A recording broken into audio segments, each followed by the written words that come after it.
La vieille ville de Jérusalem, tourbillon de ruelles étroites où se mêlent échoppes de souvenirs et restaurants de hummus. Parmi les touristes, des soldats armés israéliens montent la garde. Une série d'attaques secoue la ville depuis 3 semaines et les heurts sont devenus quotidiens. Beaucoup craignent à présent un nouveau soulèvement palestinien. Pour être honnête, nous ne savions pas vraiment comment ça allait se passer.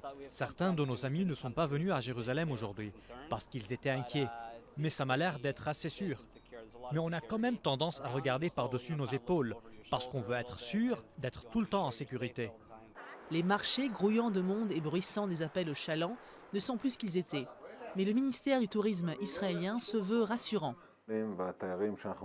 Les touristes à qui nous parlons sont conscients du fait que nous vivons dans un monde où la terreur sévit un peu partout. Il n'y a quasiment aucun endroit où ces choses-là ne peuvent pas avoir lieu. C'est arrivé à New York pendant le marathon de Boston, c'est arrivé à Paris et à Madrid. Il y a également des catastrophes naturelles comme le tsunami en Thaïlande ou le tremblement de terre au Népal. En Israël aussi, ce genre de choses peuvent arriver. Les touristes savent qu'il faut y penser et ils se sentent en sécurité ici. La situation en Israël et dans les territoires palestiniens a commencé à décliner en octobre, au moment où le tourisme se remettait tout juste de la guerre de Gaza de l'été dernier.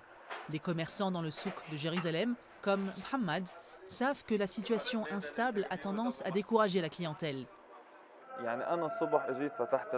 Ce matin, je suis venu ouvrir mon échoppe. Il y avait 12 checkpoints depuis la porte Al-Khalil jusqu'à l'autre porte là-bas. Les touristes viennent et voient 12 checkpoints et forcément ils prennent peur. Ils voient tous ces soldats et policiers et se demandent ce qui peut bien se passer ici.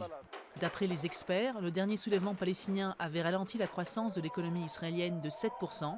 Et selon un think tank américain, l'impact d'un nouveau conflit sur l'économie palestinienne serait encore plus fort. Si les violences se poursuivent, les Palestiniens et Arabes israéliens travaillant en Israël risquent de se retrouver sous le coup de restrictions de mouvements et de commerce.